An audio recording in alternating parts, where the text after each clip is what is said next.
മറ്റൊരു രസകരമായ പോസ്റ്റ് നിങ്ങൾ കണ്ടിരുന്നോ? എന്തുകൊണ്ടാണ് ഈ മുസ്ലിം പുരോഹിതന്മാരൊക്കെ രാജ്യത്തെ സേവിക്കുന്നതിനു വേണ്ടി BJP-യിലേക്ക് ചേരുന്നത് എന്നതിൻ്റെ ഒരു ഉദാഹരണമായി ഇന്ന് ഒരു പോസ്റ്റ് കണ്ടിരുന്നു. അതായത് ഈ ഗാൽവൻ താഴ്വര അടക്കം 4 അതിർത്തി മേഖലകളിൽ നിന്ന് സൈന്യത്തെ ചൈന പിൻവലിച്ചു. ഇതുവരെ അങ്ങനത്തെ ഒരു രീതി ഉണ്ടായിട്ടില്ല. ആദ്യം നരേന്ദ്രമോദി അധികാരത്തിൽ കയറിയിട്ട് അതിർത്തിയിൽ ശക്തമായ രൂപത്തിലുള്ള സൈനിക വിന്യാസമാണ് ചെയ്തത്. അതിർത്തികൾ കെട്ടിയടയ്ക്കുക, സുരക്ഷിതമായിരിക്കണമല്ലോ. നമ്മളൊരു വീടോ സ്ഥലമോ വാങ്ങിയാൽ അതിനെ കോമ്പൗണ്ട് തിരിക്കും. കാരണം അതിനകത്ത് നമ്മൾ സുരക്ഷിതരായിരിക്കണം എന്നതുകൊണ്ട്. ഉക്രൈനുമായി വഹിക്കുന്ന മധ്യസ്ഥം നമുക്കറിയാം, ഇന്ത്യയാണല്ലോ മധ്യസ്ഥ വഹിക്കുന്നത്. അതിന് പകരമായി ഭാരതം റഷ്യയോട് ആവശ്യപ്പെട്ടത് ചൈനയുമായി മധ്യസ്ഥത വഹിക്കുന്നതിന് വേണ്ടിയാണ്. കണ്ടോ, നമ്മുടെ നാട്ടിൽ പറയും ഈരെടുക്കുന്നതിന് പേൻ കൂലി എന്ന്. അതെ, റഷ്യയ്ക്കു വേണ്ടി ചൈനയും റഷ്യയും ഉക്രൈനും തമ്മിലുള്ള ആ യുദ്ധത്തിന് മധ്യസ്ഥത വഹിക്കാൻ വേണ്ടിയിട്ടാണ് ഭാരതം വരുന്നത്. ആ ഭാരതം അതിന് പകരമായി മറ്റൊരു വാതിൽ തുറന്നിട്ടു. ചൈനയോട് മധ്യസ്ഥത വഹിക്കണം റഷ്യ.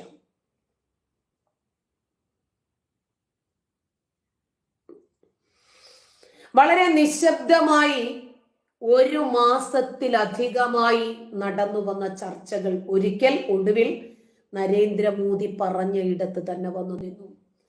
ഭാരതം ആവശ്യപ്പെട്ടിടത്ത് നിന്നെല്ലാം ചൈനീസ് പട്ടാളം തിരുവായ്ക്കെതിർവയില്ലാത്ത വിധം പിൻവാങ്ങി എന്നതാണ് യാഥാർത്ഥ്യം.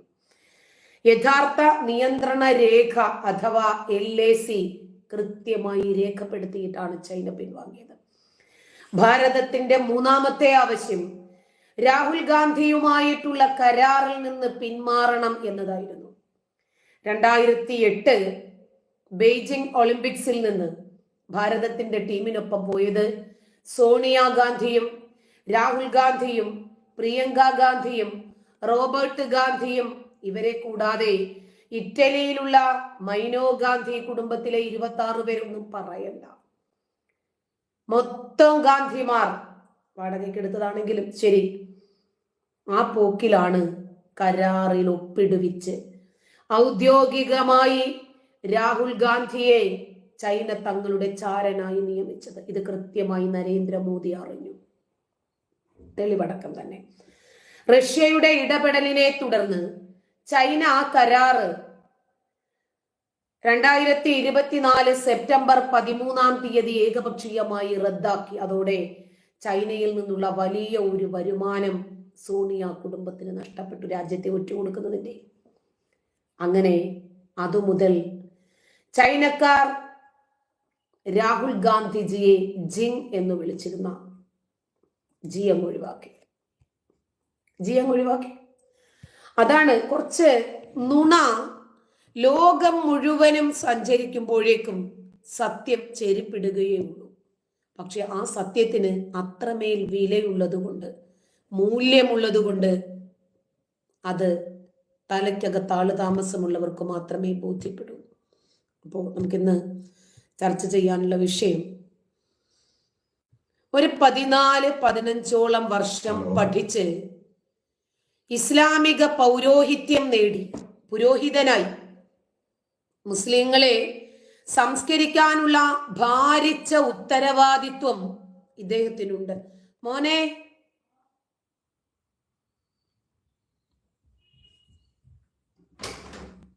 വേഗം പോയിക്കോ, 20 മിനിറ്റേ ഉള്ളൂ ഇനി. ഫാൻ ഇട്ടേ, വേഗം പോയിക്കോ, 20 മിനിറ്റേ ഉള്ളൂ ഇനി. ഇത് പോയിക്കോ, വേഗം പോയിക്കോ.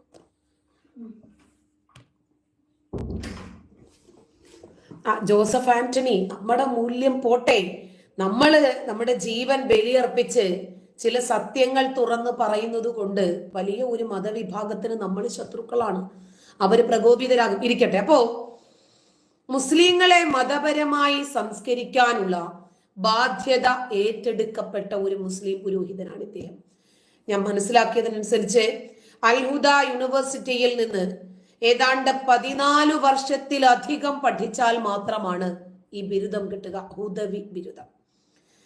അപ്പോ അതുപോലെ 5 വർഷം പഠിച്ചാലാണ് സുല്ലമി, 6 വർഷം പഠിച്ചാലാണ് സ്വലാഹി. അങ്ങനെ 5-6 വർഷങ്ങളിലൊക്കെ പഠിച്ചിട്ടാണ് ഈ ബിരുദം കരസ്ഥമാക്കുന്നത്. ആ രൂപത്തിൽ 5-ലേറെ വർഷം ഈ ഇസ്ലാമിക ഗ്രന്ഥങ്ങൾ പഠിച്ച് മുസ്ലിങ്ങളെ മതപരമായി സംസ്കരിക്കാനുള്ള ബാധ്യത ഏറ്റെടുക്കപ്പെട്ട ഒരു സുല്ലമിയാണ് റിഷാദ് സുല്ലമി. അദ്ദേഹത്തിന് ചില കാര്യങ്ങൾ പബ്ലിക്കിനോട് പറയാനുണ്ട്, ചില കപട മുഖങ്ങൾ വലിച്ചു കീറാനുണ്ട്. അതെ, അതൊക്കെ നമ്മളൊന്ന് മനസ്സിലാക്കുകയും വേണം. ഈ രാജ്യത്തിനു വേണ്ടി ആര് സംസാരിച്ചാലും അവരെ പിടിച്ച് സംഖ്യയാക്കി ഒറ്റപ്പെടുത്താനുള്ള ശ്രമം കൂലങ്കശമായി നമ്മുടെ നാട്ടിൽ നടന്നു വരുവാണ്. ഈ രാജ്യത്തിന്റെ താല്പര്യത്തിന് അനുകൂലമായി സംസാരിച്ചു പോയാൽ അവരെ ചാണക സംഖ്യയാക്കി ചാപ്പയടിക്കുക. അതിൽ ഭയന്ന് ചിലർ പറയത്തില്ല. പക്ഷേ മരിക്കാൻ ഭയമില്ലാത്തവരെ, നിങ്ങൾ എന്ത് പറഞ്ഞാലും ശരി, ഭയമില്ലാത്തവരെ നിങ്ങൾ എങ്ങനെ പരാജയപ്പെടുത്തും? നിങ്ങൾക്ക് പറയാനുള്ളത് നിങ്ങൾ പറഞ്ഞോ, നിങ്ങൾക്ക് ചിന്തിക്കാനുള്ളത് നിങ്ങൾ ചിന്തിച്ചോ, എനിക്ക് പ്രവർത്തിക്കാനുള്ളത് ഞാൻ പ്രവർത്തിക്കും എന്ന രീതിയിൽ ജീവിക്കുന്നവരെ എന്ത് പറഞ്ഞിട്ടാണ് നിങ്ങൾ പേടിപ്പിക്കുക? മരിക്കാനും ഭയമില്ല, ജീവിക്കാനും ഭയമില്ല. മരിച്ചാലും ധീരമായി, ജീവിച്ചാലും ധീരമായി. ഈ ആശയം ഉൾക്കൊള്ളുന്ന എന്നെ നിങ്ങൾക്ക് പരാജയപ്പെടുത്താൻ പറ്റില്ല. അതാ ഞാൻ പറയുന്നത്, കൊല്ലാം, തോൽപ്പിക്കാൻ പറ്റില്ല, ബുദ്ധിമുട്ടായിരിക്കും. അപ്പോൾ നമ്മുടെ റിഷാദ് സുല്ലമിക്ക് ചില കാര്യങ്ങൾ പറയാനുള്ളത് ആരെ കുറിച്ചിട്ടാണ് എന്ന് വ്യക്തമായിട്ടും കേൾക്കുക. സൗണ്ടില്ലേ? ജംഗ്ഷൻ ഹാക്ക്, ഹലോ, നമ്മുടെ ജംഗ്ഷൻ ഹാക്ക് അനിൽ മുഹമ്മദ് എന്ന് പറയുന്ന ഒരു യൂട്യൂബർ ഉണ്ടല്ലോ, അവന് ചില കാര്യങ്ങൾ മറുപടി പറയാനാണ് ഞാനിപ്പോ രണ്ടാമതൊരു ലൈവിൽ വന്നിരിക്കുന്നത്.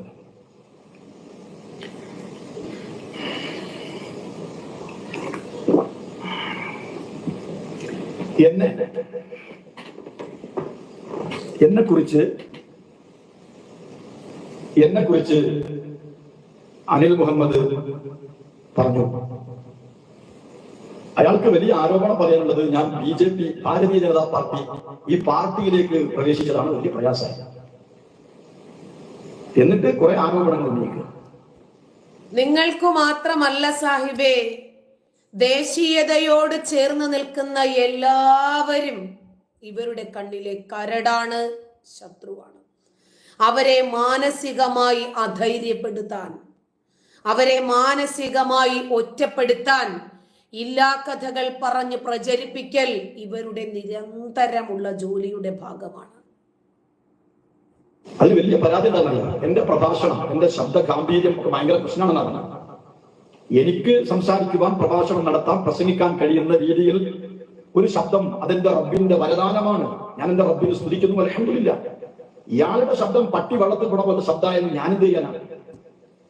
വേദാളത്തെ പോലെയുള്ള ഒരു ചിരിയും പട്ടി വെള്ളത്തിൽ വീണ ഒരു ശബ്ദമുണ്ട്. അതിന് ഞാൻ എന്ത് ചെയ്യാനാണ്? എനിക്കത് എന്ത് ചെയ്യാൻ പറ്റും? എന്നിട്ട് ഈ അനിൽ മുഹമ്മദ്, ഇനി എന്റെ മെക്കിട്ട് കയറാൻ ഇവര് വരും. ഇതൊന്നും എന്റെ വാക്കല്ല കേട്ടോ, അദ്ദേഹം പറയുന്നതാണേ. ശരി എന്ന് പറയുന്ന ഈ ഫേവറേറ്റ് ഈ യൂട്യൂബർ 9.5 മാസം മുമ്പ് ഇയാൾ എനിക്കെതിരെ നടത്തിയ ആരോപണങ്ങൾക്ക് കൃത്യമായി തെളിവ് സഹിതം ഞാൻ അവന് മറുപടി പറഞ്ഞിട്ടുണ്ട്. വീടിന്റെ ഇന്റീരിയർ ശരിയാക്കാൻ ഒരുപാട് കാശ് മുടക്കുന്നുണ്ടോ? എന്നാൽ ചെറിയ കാര്യം മാറ്റാം. പാക്ക് ഓഫ് പരസ്യമാണ് കേട്ടോ, ഞാൻ ഇത് ഡൗൺലോഡ് ചെയ്യാതെയാണ് നിങ്ങളെ കേൾപ്പിക്കുന്നത്. ഡയറക്റ്റ് ആയിട്ട് പരസ്യം വന്നതാണ്. കൃത്യമായ മറുപടി അനിൽ മുഹമ്മദിന് ഞാൻ കൊടുത്തിട്ടുണ്ട്. അതോടുകൂടി മുമ്പ് ആ പരിപാടി നിർത്തിയിരുന്നു. ജുമാ ഖുതുബ, അതുപോലെ 2017 ജുമാ ഖുതുബ അവസാനിപ്പിച്ച എന്നെ 2020 നടത്തിയ ഒരു കച്ചവടത്തിൽ ജുമാ ഖുതുബയിൽ ആളുകളെ പറഞ്ഞു വഞ്ചിച്ചു എന്നൊക്കെ ഈ എരണം കെട്ട മുഖ്യമന്ത്രിയുടെ ഭാഷയിൽ പറഞ്ഞാൽ ഈ പല നാളിൽ അനിൽ മുഹമ്മദ് ആരോപണങ്ങൾ ഉന്നയിച്ചപ്പോ ഞാൻ അതിലൊക്കെ കൃത്യമായ മറുപടി പറഞ്ഞു. അങ്ങനെ അവൻ അത് മനസ്സിലായി ആ ആരോപണം പറയുന്നത് നിർത്തിയിരുന്നു. ഒരു 2-3 ദിവസങ്ങൾക്ക് മുമ്പ് എന്റെ ഒരു സുഹൃത്ത് എനിക്കൊരു വീഡിയോ അയച്ചു. അതിൽ എന്റെ BJP പ്രവേശനവുമായി ബന്ധപ്പെട്ട് അയാൾ കുറെ കാര്യങ്ങൾ പറയുന്നു. എന്റെ ഈ കാഞ്ഞങ്ങാട് വെച്ച് നടന്ന എന്റെ ഒരു രാഷ്ട്രീയ പൊതുയോഗത്തിലെ പ്രഭാഷണത്തിന്റെ ഭാഗങ്ങൾ, അതിലെ ചില ശകലങ്ങളൊക്കെ കാണിച്ച് ഇതാ കണ്ടോ, വലിയ ഗൗരവത്തിൽ പ്രസംഗിക്കുന്ന പ്രചണ്ഡ പ്രമേയാന്നൊക്കെ പറഞ്ഞിട്ട് പറയുന്നുണ്ട്. ഇയാളെ ചെങ്ങായി അനിൽ മുഹമ്മദ് എന്ന ഈ പറയുന്ന പരനാറി CM പറയുന്നത്. ആ പ്രഭാഷണം അതുപോലെ പറയാനുള്ളത് ഞാൻ ഇന്നും നിലയല്ല, അതെനിക്ക് എന്റെ കുഞ്ഞുനാളിലെ ദൈവത്താൽ വരദാനമായി എനിക്ക് കിട്ടിയതാണ്. ഞാൻ എന്റെ റബ്ബിനെ സ്തുതിക്കുന്നു, അൽഹംദുലില്ലാഹ്. പിന്നെ ഈ BJP പ്രവേശനത്തെ കുറിച്ചൊക്കെ പറഞ്ഞു വന്നിട്ട് പിന്നെയും അയാൾ പറയാണ് റിഷാദിന്റെ അടുത്ത് ആൾക്കാർ കുറെ പൈസ കൊണ്ടുപോയി കൊടുത്തു, ആളിനെ കൊണ്ടുപോയി കൊടുത്തു എന്ന്. ഇയാളെ നാറി. ഇവരുടെയൊക്കെ രീതി ആദ്യം സാമ്പത്തിക ആരോപണം ഉന്നയിക്കലാണ്. ആരോപണം ഉന്നയിക്കാൻ പ്രത്യേകിച്ച് തെളിവൊന്നും വേണ്ടല്ലോ. ഇവരുടെയൊക്കെ ജീവിതത്തിന്റെ രീതികളാണിത്. സാമ്പത്തിക ആരോപണം, അനാവശ്യമായിട്ടുള്ള അലിഗേഷൻസ്, പിന്നെ അപരാധ പ്രചാരണങ്ങൾ, ഇതൊക്കെ ഉണ്ടാക്കിയാലേ ഒരാളെ മാനസികമായി തകർക്കാൻ പറ്റൂ. അതുകൊണ്ടാണ് ഞാൻ പറഞ്ഞിട്ടില്ലേ, ഞാനിതാ ഇപ്പോഴും പറയുന്നു. എന്റെ ഈ ലൈവിന്റെ താഴെയും വന്നിട്ട് കമന്റുകൾ എഴുതുന്ന ആളുകൾ, ആട് കോഴി താടി വീശ നോക്കടാ എന്നും പറഞ്ഞിട്ട് കമന്റ് എഴുതുന്ന ആളുകളോടും കൂടെ ഞാൻ പറഞ്ഞത്, ഞാൻ ആരുടെങ്കിലും കയ്യിൽ നിന്ന് 1 രൂപ, 50 പൈസ, 5 പൈസ ഞാൻ വാങ്ങിയതോ സ്വീകരിച്ചതോ ആ ബിസിനസ്സിലേക്ക് ഒരാളെങ്കിലും ചേർത്തതോ ഉണ്ട് എങ്കിൽ നിങ്ങൾ വന്നോ, കോടികളുടെ ഉത്തരവാദിത്വം ഞാൻ ഏറ്റെടുത്തോളാം. ഒരു ഉസ്താദ് വന്നിട്ടുണ്ടല്ലോ, പനമരം സക്കാഫി ഒഫീഷ്യൽ, സംവാദത്തിന് തയ്യാറാണോ എന്ന്. നിങ്ങളുടെ നാട്ടിൽ ഇങ്ങനെയാണോ ഒരു സംവാദം അരങ്ങേറാറ്? ആണോ? ഒരാളുടെ ലൈവ് ചാറ്റിൽ വരിക, എന്നിട്ട് സംവാദത്തിന് തയ്യാറാണോ എന്ന് ചോദിക്കുക. വിഷയമൊന്നും നിങ്ങൾക്കൊരു പ്രശ്നമല്ലേ? ഏത് വിഷയത്തിലാണ്? ഇദ്ദേഹവുമായിട്ട് സംവാദത്തിന് തയ്യാറാണോ എന്നാണോ ചോദിക്കുന്നത്? ആണോ?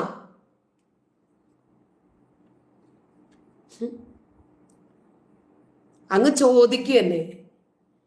ആദ്യം ഏത് വിഷയവുമായിട്ട് ബന്ധപ്പെട്ടിട്ടാണ് നിങ്ങൾക്ക് സംവാദം വേണ്ടത്?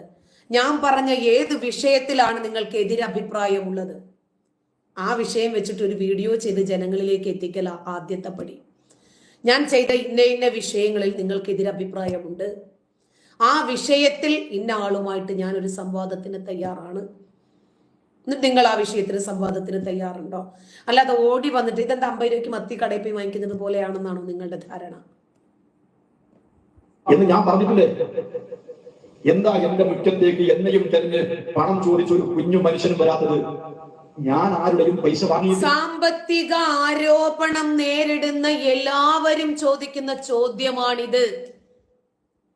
നമ്മളെ അവർക്ക് പൈസ കൊടുക്കാനുണ്ട്, ഇവർക്ക് പൈസ കൊടുക്കും. പലരോടും പണം വാങ്ങി സ്വന്തം നാട്ടിൽ നിന്നും നാടുവിട്ട് മാറി ഒളിച്ചൊക്കെ താമസിക്കുന്ന ആളുകളാണ് ഇതൊക്കെ വന്ന് പറയുന്നത് കേട്ടോ. എന്നെ കുറിച്ചും ചിലരൊക്കെ ഇങ്ങനെ പറയുന്നു എന്ന് ആരൊക്കെയോ പറയുന്നുണ്ടായിരുന്നു.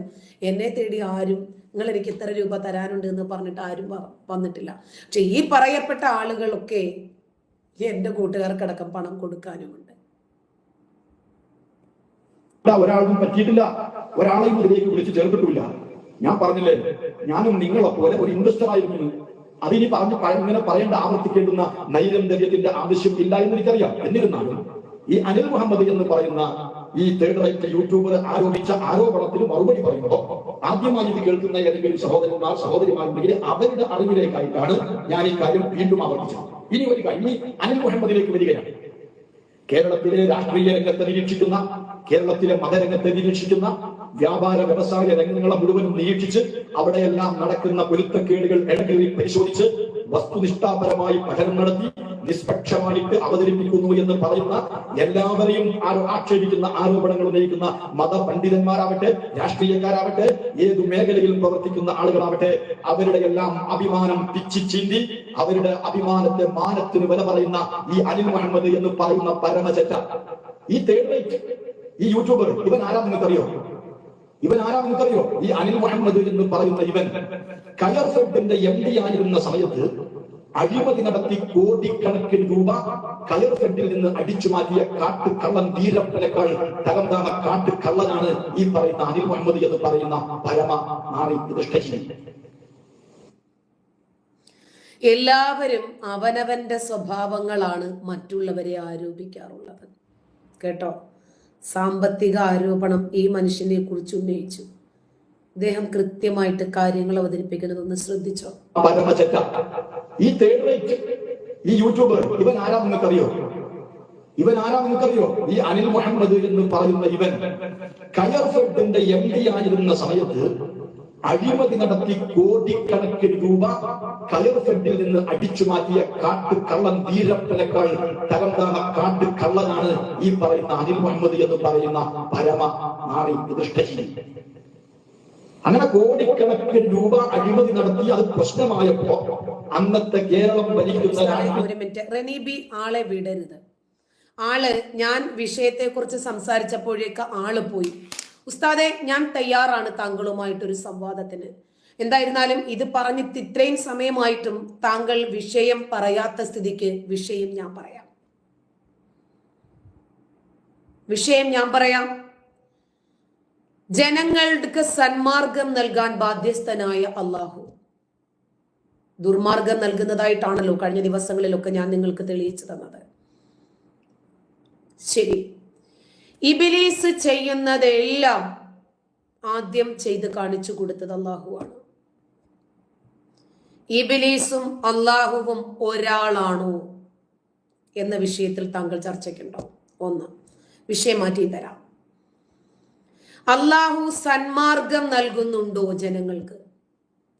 അള്ളാഹുവിന്റെ സൃഷ്ടികൾക്ക് അള്ളാഹു സന്മാർഗം നൽകുന്നുണ്ടോ? ഇല്ല എന്ന് ഞാൻ സമർത്ഥിക്കും. ഉണ്ട് എന്ന് നിങ്ങളും സമർത്ഥിക്കണം. ഉസ്താദിനെ വിടരുത്. രഞ്ജിനി, റെനി, ഉസ്താദിനെ പോയി പിടിച്ചുകൊണ്ട് വരണം. ഉസ്താദ് ഇന്നലെയും നമ്മുടെ ലൈവിന്റെ ലാസ്റ്റ് വന്നിട്ട് എങ്ങോട്ട് എന്തോ ചോദിച്ചു എന്നാരോ നമ്മുടെ അഡ്മിന്മാര് പിന്നീട് എന്നെ അറിയിച്ചു, ഞാൻ കണ്ടിട്ടില്ല. അതുകൊണ്ട് ഉസ്താദ് പോകരുത്. ഒരു സംവാദം, ജനങ്ങൾക്ക് കാര്യങ്ങൾ അറിയാൻ വേണ്ടിയിട്ടും അറിവുകൾ അപ്ഡേറ്റ് ചെയ്യാനും വേണ്ടിയിട്ടാണല്ലോ സംവാദങ്ങൾ. ഞാൻ തയ്യാറാണ്. കാക്ക വരിക. ഓക്കെ, ഇനിയും സാമ്പത്തിക അഴിമതി. ശരി, പാർട്ടിയുടെ നേതാക്കന്മാരുടെ മുമ്പിൽ പോയി ഉച്ചാരിച്ചു മുട്ടിലറിഞ്ഞ് പൊട്ടിക്കരഞ്ഞ് കട്ടെടുത്ത കോടിയുടെ സിംഹഭാഗവും രാഷ്ട്രീയ തമ്പുരാക്കന്മാർക്ക് അടിയറ വെച്ച് ആ കേസിൽ നിന്ന് തടിയൂരി പിന്നെ പെൻഷൻ പോലും മുടങ്ങും എന്ന അവസ്ഥ വന്നപ്പോ വോളണ്ടറി റിട്ടയർമെന്റ് എടുത്ത് ഈ പറയുന്ന ഒരു കൊച്ചുമുറിയിൽ വീഡിയോയും വെച്ച് യൂട്യൂബ് കളിച്ച് നടക്കുന്ന ഈ ചെക്കാൻ ഇപ്പൊ ടൈറ്റാനിയത്തിനും കത്തുന്നുണ്ട് എന്നായതിനോട് അവന്റെ നാട്ടുകാർ പറഞ്ഞത്. നിങ്ങൾ ചോദിച്ചു നോക്കി, നിങ്ങൾ അന്വേഷിച്ചു നോക്കി. ഈ നാളി കയർഫെഡില് MD ആയിരിക്കുമ്പോ കോടാനുകോടികൾ അഴിമതി നടത്തിയിട്ടില്ലേ എന്ന് ചോദിച്ചു നോക്കി. നിങ്ങൾ അന്വേഷിച്ചു നോക്ക്.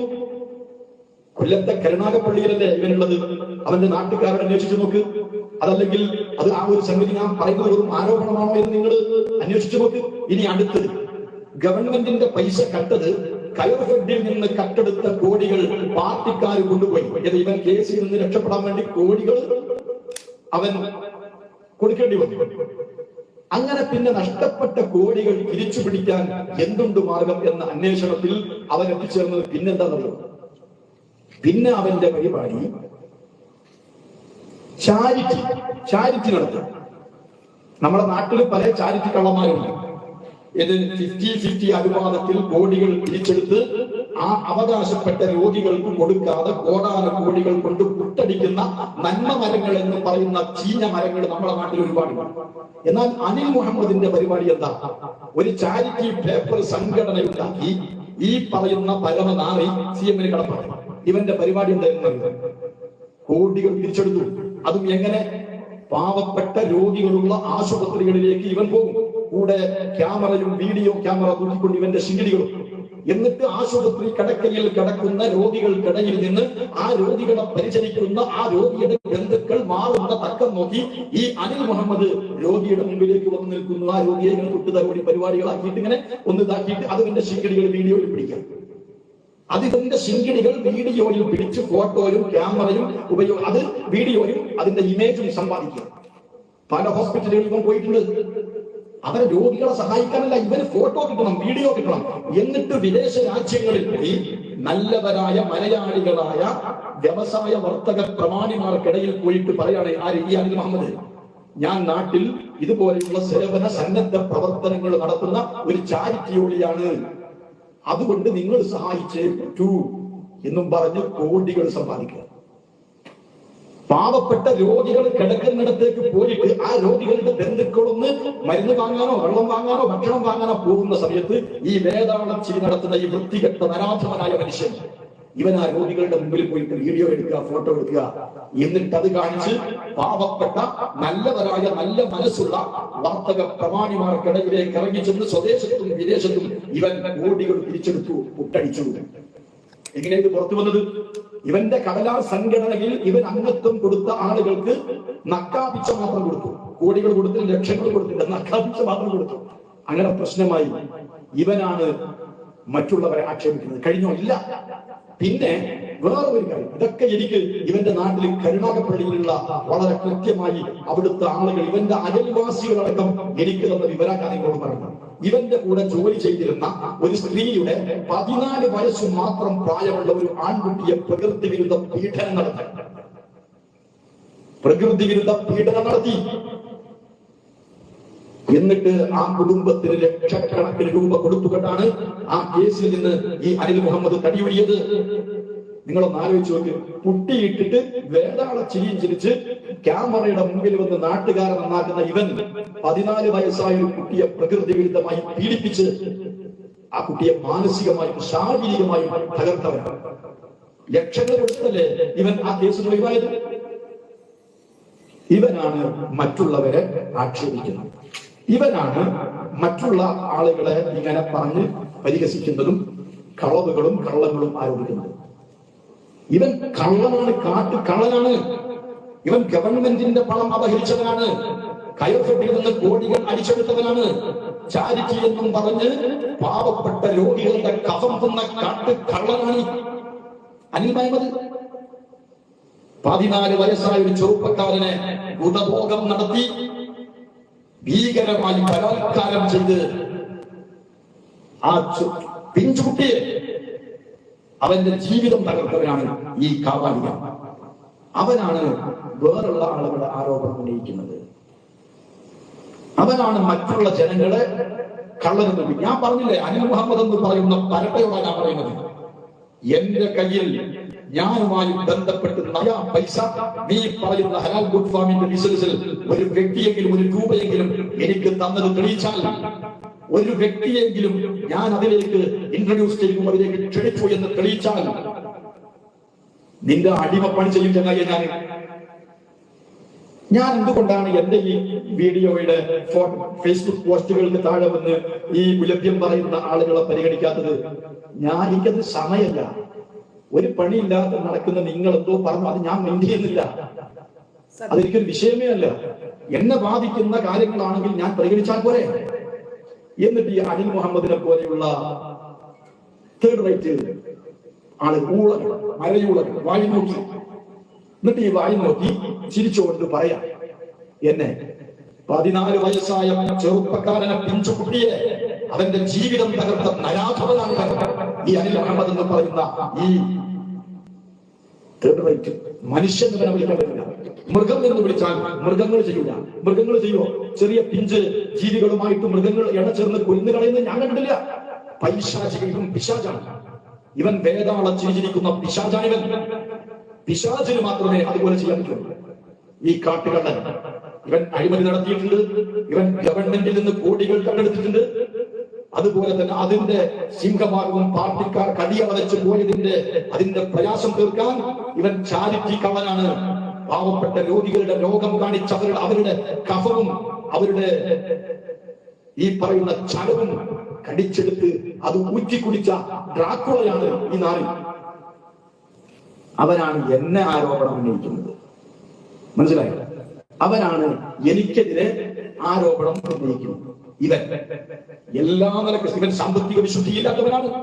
ഇവൻ ശാരീരികമായ വിശുദ്ധിയില്ലാത്തവനാണ്. ഒരു വിശുദ്ധിയില്ലാത്ത ഒരു മനുഷ്യന്റെ രൂപം മാത്രമുള്ള ഒരു പിശാചാണ് ഈ ചക്കാരൻ. ഞാൻ ഇത്ര ഗൗരവത്തിൽ ഈ കാര്യം പറയാനുള്ള കാരണം എന്താ അറിയോ? ഇവൻ ഒരു ഡിഗ്നിറ്റി ഉണ്ടായിരുന്നുവെങ്കിൽ, ഒരു മാന്യത ഉണ്ടായിരുന്നുവെങ്കിൽ 9.5 മാസങ്ങൾക്ക് മുമ്പ് ഇവൻ നടത്തിയ ആരോപണങ്ങൾക്ക് കൃത്യമായി വസ്തുനിഷ്ഠമായി ഞാൻ മറുപടി പറഞ്ഞിട്ടുണ്ട്. എനിക്കെതിരെ ഒരു മനുഷ്യനെങ്കിലും, ഒരു പിഞ്ചു കുഞ്ഞിനെങ്കിലും എനിക്കെതിരെ ഹാജരാക്ക്. അവനെ കൊണ്ട് അതിന് പറ്റിയിട്ടില്ല. ഞാൻ പണം വാങ്ങിയെന്ന് നീ ആരോപണം ഉന്നയിക്കുമ്പോ ആ പണം കൊടുത്ത ഒരുത്തനെങ്കിലും ലോകത്ത്, ഈ പറയുന്ന കേരളത്തിൽ ഒരുത്തനെങ്കിലും ഹാജരാക്ക്. ഈ വായ്പക്ക് അതിന് പറ്റിയിട്ടില്ല. ഞാൻ അതിലേക്ക്, ആ ബിസിനസ് സംരംഭത്തിലേക്ക് ആളുകളെ ക്ഷണിച്ചു. ജുമാ ഖുത്ബകളിലൂടെ ജുമാ ഖുത്ബ നടത്തി ആളുകളെ ക്ഷണിച്ചു എന്ന് പറയുന്ന ഈ വായ്പക്കിയോടാണ് ഞാൻ പറയുന്നത്. അങ്ങനെ ഞാൻ നടത്തിയ ഒരു ഖുത്ബയിലെ പരാമർശം ഹാജരാക്ക്. ഞാൻ ക്ഷണിച്ച ഒരു വ്യക്തിയെ ഹാജരാക്ക്. അതിന് അവന് കഴിയില്ല. അവനെന്നല്ല ലോകത്ത് ഒരാൾക്ക് കഴിയില്ല.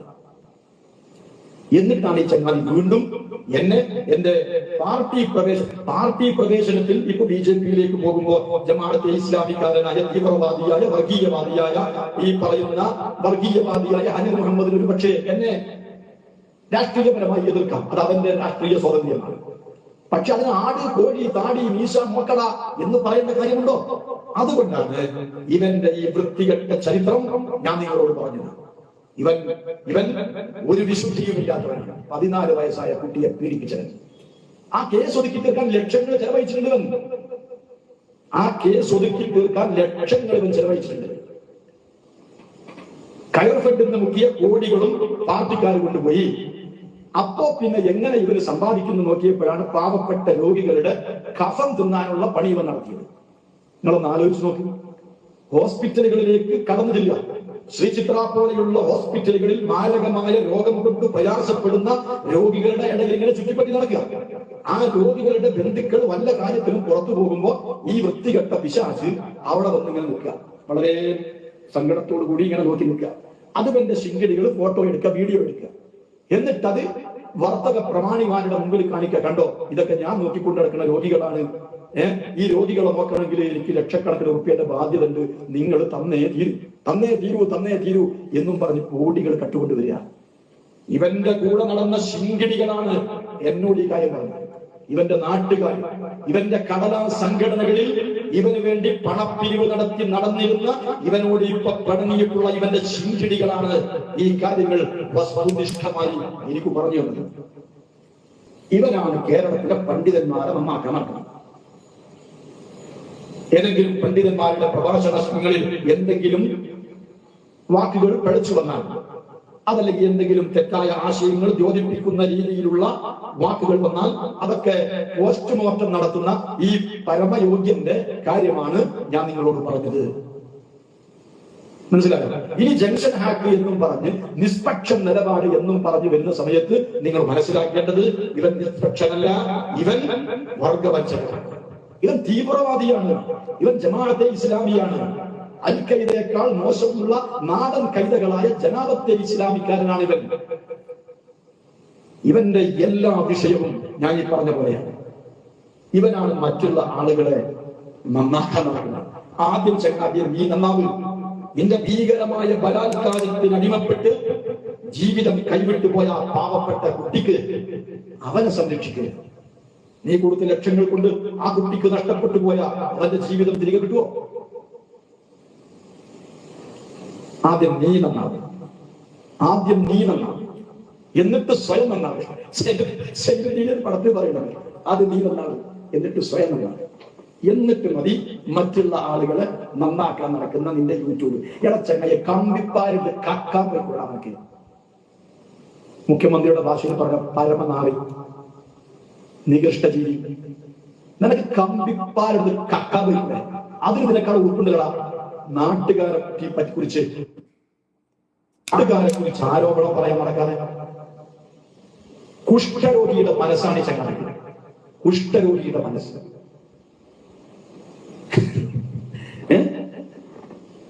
എല്ലാവരും നന്നാക്കാൻ നടക്കുന്ന അവന്റെ അവസ്ഥ നമുക്ക് മനസ്സിലായില്ലേ? ഇതാണ് അനിൽ മുഹമ്മദ് ജംഗ്ഷൻ ഹാക്ക് എന്ന് പറയുന്ന. ജംഗ്ഷൻ ഹാക്ക് അനിൽ മുഹമ്മദിന്റെ വീരചരിത പരമ കേട്ടോ. ഇവനാണ് യൂട്യൂബിൽ വന്നിരുന്നിട്ട് വേദാള ചിരിയും ചിരിച്ച് നാട്ടിലുള്ള മുഴുവൻ ആളുകളെയും സംസ്കരിക്കാൻ നടക്കുന്ന സാംസ്കാരിക നായകൻ. സാംസ്കാരിക നായകനുണ്ട്, സാംസ്കാരിക നായ. മനസ്സിലായോ?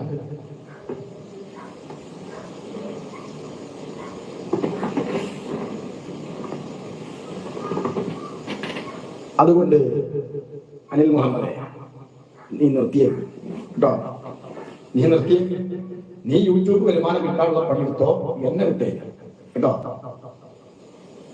എന്നെ കൊണ്ട് കൂട്ടിയാൽ പോവില്ല. ഓൻ എന്റെ സംസാരത്തിനെ കുറിച്ച് വരെ പറയാം.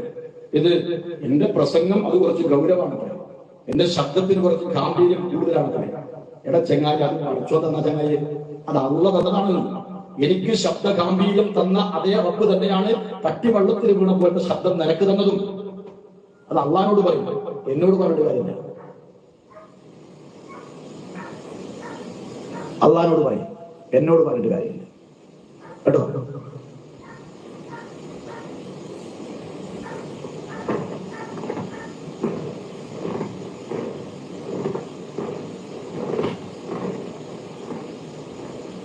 ഏതായാലും ഞാൻ ലൈവ് അവസാനിപ്പിക്കുകയാണ്. എനിക്ക് പറയാനുള്ള കാര്യങ്ങളൊക്കെ ഞാൻ പറഞ്ഞു.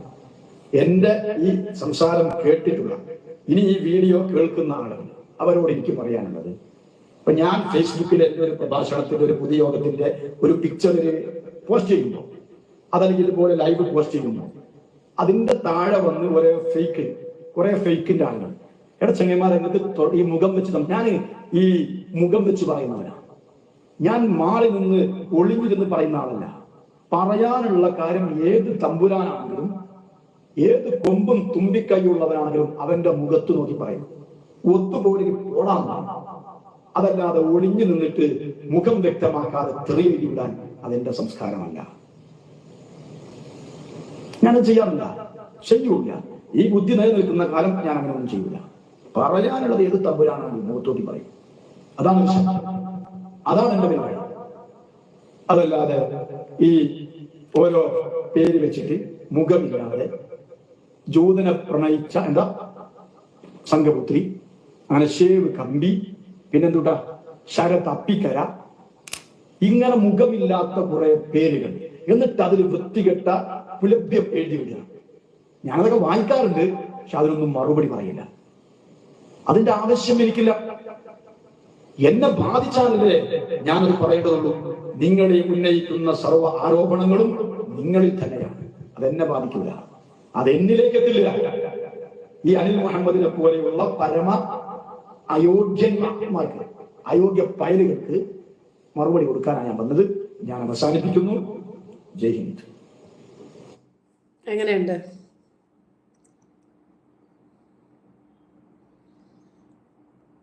ഇതാണ് പലരുടെയും മുഖമൂടി വലിച്ചു കീറാൻ ചിലർ വരും. നമ്മള് കീലേരി അച്ചുവാകുന്നതല്ല കേട്ടോ, എനിക്ക് പറയാൻ പറ്റാത്തത് കൊണ്ടല്ല. പക്ഷേ അദ്ദേഹത്തിന് അറിയുന്ന ചില യാഥാർത്ഥ്യങ്ങൾ അദ്ദേഹം തന്നെ പറയണം. ഇതെന്താണെന്ന് അറിയാമോ? നമ്മൾ എന്താണോ വിതയ്ക്കുന്നത് അത് നമ്മൾ കൊയ്തെടുക്കുക തന്നെ ചെയ്യും. ചാരിറ്റിക്കാര് എന്താണ് ചെയ്യുന്നതെന്ന് നമുക്കറിയാം. എല്ലാ ചാരിറ്റിക്കാരും മോശക്കാരാണെന്ന് ഞാൻ പറയുന്നില്ല.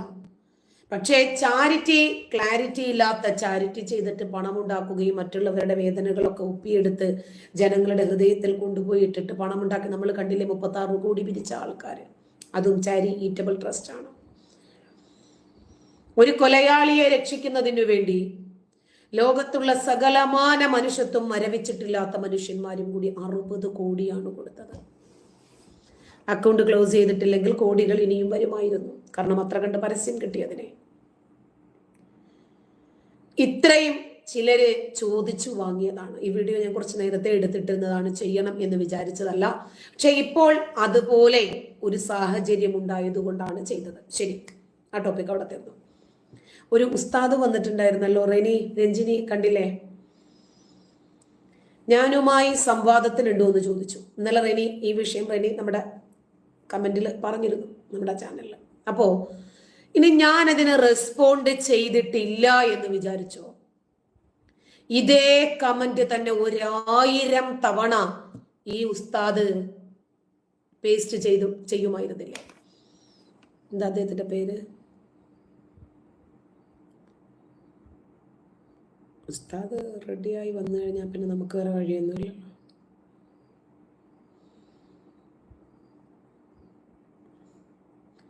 ഒത്തിരി മുകളിലാണെന്ന് തോന്നുന്നല്ലേ?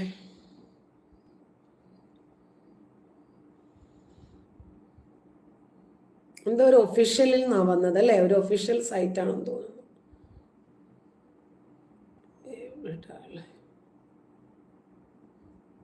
കമന്റ് കൊണ്ട് പോയോ? കമന്റ് ഡിലീറ്റ് ചെയ്ത് പോയോ? ഓ, ആള് ചാറ്റ് ഡിലീറ്റ് ചെയ്തെന്ന് തോന്നുന്നല്ലേ, കാണുന്നില്ല.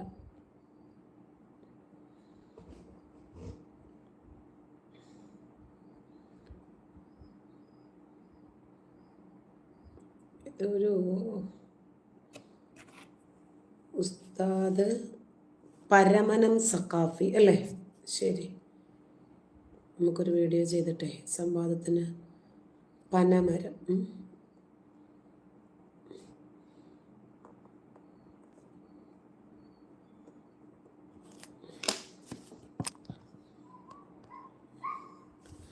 പനമരം സഖാഫി ഒഫീഷ്യൽ. ഇത് മാട്രിമോണിയൽ സൈറ്റ് അല്ല അൻഷിയ. പയ്യനെ നോക്കി ഇറങ്ങിയതാണോ അതോ പെണ്ണിനെ നോക്കി ഇറങ്ങിയതാണോ? രണ്ടിനും അതുപോലെയുള്ള സൈറ്റുകളിൽ പോകട്ടാ, മാട്രിമോണിയൽ സൈറ്റിൽ പോച്ചൽ. ഉസ്താദ് പനമരം സഖാഫി ഒഫീഷ്യൽ. അദ്ദേഹം നമ്മുടെ ചാറ്റിൽ വന്നു, സംവാദത്തിന് തയ്യാറാണോ എന്ന് ചോദിച്ചു. ഞാൻ സംവാദത്തിന് തയ്യാറാണ് എന്ന് പറഞ്ഞു. പിന്നീട് അദ്ദേഹത്തെ ഇതുവഴി നിങ്ങൾ ആരെങ്കിലും കണ്ടിരുന്നോ? ഇല്ല, കണ്ടില്ലല്ലോ. അൻഷ്യ ഇത് ഒരു ബ്രോക്കറാണെന്ന് തോന്നുന്നു, നമുക്കത് പറഞ്ഞു കേട്ടേക്കാം. ഓക്കെ,